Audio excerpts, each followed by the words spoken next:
हम स्वागत करे छी अहाँ सबके अपन यूट्यूब चैनल मिथिला के नगरिया में। एही चैनल पर मिथिलांचल से जुड़ल हर पाबनि त्योहार के जानकारी, धार्मिक कथा आ पूजा पाठ से जुड़ल जानकारी भेटत। तो मिथिलांचल से जुड़ल पाबनि त्योहार के जानकारी चाहे छी तो चैनल के सब्सक्राइब कर लिया आ नोटिफिकेशन से ऑन कर लिया ताकि कोनो वीडियो हम डालब तो सबसे पहले अहाँ तक पहुँचत। आज के एही वीडियो में हम नाग पंचमी से जुड़ल जानकारी आ कथा ल क एलहुँ। या नाग पंचमी 21 अगस्त 2023 दिन सोमवार क अछि। मिथिलांचल में हर जगह जतऽ जतऽ नाग पंचमी मनायल जाइया 21 अगस्त सोम दिन मनायल जात। नाग पंचमी अतेक धूमधाम से किया मनायल जाइया एकर एकटा पौराणिक लोक कथा अछि जे हम अहाँ सबके सुनाबऽ जा रहल छी।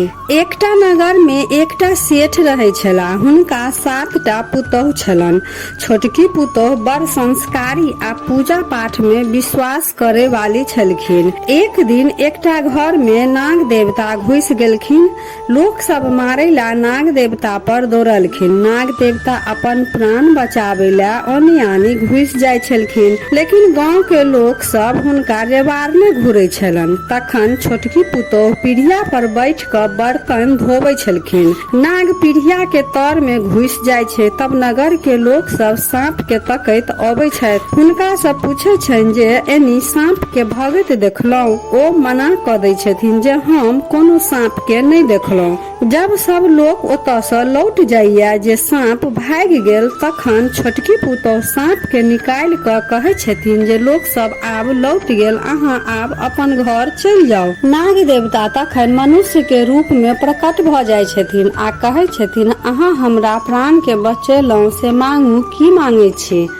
छोटकी पुतोहु कहै छथिन, हमरा तऽ भगवान सब कुछ देने छथि, लेकिन एकटा नैहर जे नहीं अछि से सब लोग बड उल्हन दै अछि। अगर अहाँ हमरा कुछ दिया चाहे छी तऽ हमरा नैहर द दिया। तै पर ओ नाग देवता कहै छथिन जे ठीक अछि, आइ से हम अहाँ के भाई छी आ हमर नाग लोक अहाँ के नैहर। से कहि क ओ नाग देवता ओतऽ से चलि जाय छथि। जब सावन के महीना आबैया तऽ सब हुनकर जेठानी जतेक रहै छनि सब अपन अपन नैहर जाइ अछि। से देख क छोटकी पुतोहु के बड़ कष्ट होइ छनि जे आइ हमरो भाई रहैत तऽ अबैत आ हमरा अपन नैहर ल जाइत। तखने नाग देवता मनुष्य के रूप में आबि क सेठ जी के कहै छनि जे हम अहाँ के छोटकी पुतोहु के भाई छी, हम हुनका लेबऽ एलियन। तै पर सेठ जी कहै छथिन जे हुनका तऽ नैहर में कोई नहीं छनि तऽ अहाँ भाई केना भेलियन? ओ नाग देवता कहै छथिन जे हम हुनकर दूर के भाई छियन।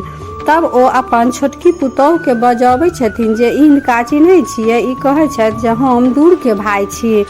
तऽ ओ छोटकी पुतोहु ओहि नाग देवता के चिन्ह जाय छथिन आ कहै छथिन, हाँ बाबूजी, हम हिनका चिन्है छियन, ई हमर दूर के भाई छथि। से कहि क ओ अपन नाग देवता संगे नैहर चलि जाय छथि। जब नैहर जाय छथिन नागलोक में तऽ नाग देवता अपन माता जी से कहै छथिन, माँ, ई हमर धर्म के बहिन अछि, हिनका अपन बेटी बुझियन आर कुछ दिन एतऽ रह दियौन। कुछ दिन एतऽ रहती, तै के बाद ई अपन फेर सासुर चलि जेथिन। नाग माता अपन बेटी बुझ क हुनका रखै छन आ खूब बढ़िया से अपन स्वागत करै छन, एकटा बेटी के जेना अपन माय करै छै। कुछ दिन उ छोटकी पुतोहु रह क अपन जब सासुर जाय लगैया तब हुनकर माता खूब अपन धन दौलत द क विदा करे छथिन। जब जाय लगे छथिन त नाग माता अपन गला से एकटा बहुत कीमती हीरा जड़ल एकटा हार निकाल क अपन बेटी के पहिरा दै छथिन आ सासुर ला विदा क दै छथिन। फेर नाग देवता हुनका